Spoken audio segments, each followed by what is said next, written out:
So we got an interesting video today, and I don't really know what to say other than our country needs to stop recognizing what ifs. I mean, is that unrealistic to say? What ifs are fairyland, unicorn land. It's not real. It could be real, but right now it's not, right? So if I said, well, what if Joe Biden is actually a super smart guy? Is a high school class bringing him on their math competition as one of their teammates? No, they're not doing that off of a what if. Anyways, I'm on a little vacation here, but I saw this video and I just had to say something about it because the ATF is at it again. Once again, not doing stuff that protects. It's a strong word that they need to start embracing, protecting true American families instead of infringing on people's rights and just living in the what if fairyland. So I'm sure y'all have heard about this. The other day, some guy was walking around in front of his house with his gun. What is wrong with that? As most of you already know, HDC has made Blackout Coffee the official coffee of the show. You'll also see it on Guns and Gadgets, Dan Bongino, and many more other people. But these are my two favorites right now, Morning Reaper and Brutal Awakening. Amazing company, great values. They donate some of the profits to troops overseas. And of course, they're giving you a discount. Go grab you some. There's a link below the video. Join the family. After a man who was seen patrolling his property with a gun right across the street from here was taken into federal custody. That man was Gabriel Metcalf, who was arrested by federal alcohol, tobacco, and firearm agents Tuesday afternoon. Look, so I get the worry of some parents seeing somebody outside of the school with a gun. That's fine. Here's the problem, though. I don't mind that they had police called out there to talk to the guy. Right? But ultimately, they're saying he was on the sidewalk in front of his house, which technically is public property.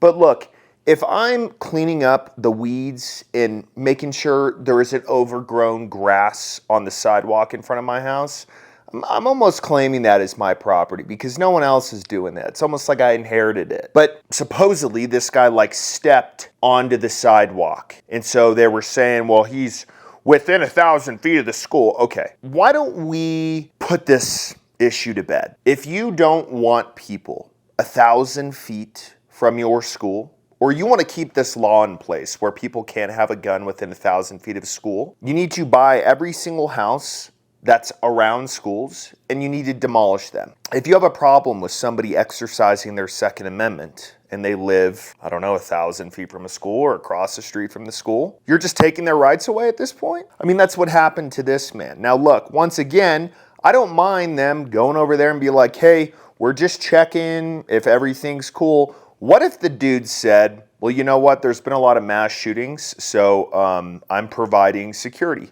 for the school. And no, I'm not going to the school. No, I'm not walking around at the school. But if I hear something about a mass shooter, I want to be able to help. What if that's why he was doing it? What if instead of gardening, he likes to just sit outside in his front yard with his gun? He's well within his rights to do so. But oh no, he stepped 1 foot on the sidewalk, so we've got to send the ATF in. Oh, it gets better though. I mean, this is how screwed up this is. The 49-year-old knew he lived in a school zone, but didn't realize he had crossed onto public property when walking the sidewalk in front of his home. An ATF agent also testified that Metcalf told law enforcement he believes the gun-free school zone law is unconstitutional. Of course it's unconstitutional. The police cannot keep schools safe in America. There's not enough of them. The ATF doesn't care. So you're telling parents or just people in general, well, you know what? You can't carry a gun onto a school property, even if you have a kid there, because there's just a federal law that's there because of it. What if there's a mass shooter and one of those people could have saved their kid? But instead, oh no, the feds created this law to get rid of what ifs or to try to get rid of them. Has it helped? Has it stopped mass shootings? Has it? Do you think their thought process is, well, no, I can't do it now because they have a law that states that all go to prison if I go onto a school with a gun. They already know they're going to prison. They're going to prison or they're getting a bullet in their head. They don't care about that law. So what is it doing? Like, legitimately, tell me. Are you guys worried about, like, someone negligently discharging in a school? Well, you know what? I'm worried about walking outside one day when it's, 95 and sunny and getting struck by lightning. I'm worried about that. You see how stupid we can get with this? Now let me tell you the messed up part about this. Instead of handling this like America used to, right? Going up to them, talking to them, see how it's going. Hey, look, man, you're scaring some people. I don't know what to tell you. We got a few calls about this. Do you mind just moving back a little bit? Whatever. At least give the dude the benefit of the doubt. No, instead, they send ATF agents out there. They arrest him, and now he is in jail with no bond. He is not allowed to leave until his trial is done. Ultimately, Judge Timothy Cavan ordered Metcalf to stay in jail while the case plays out. I feel like he won't be able to just get out and simply continue on like he had previously, and the Billings police couldn't get him before. You know what we call that?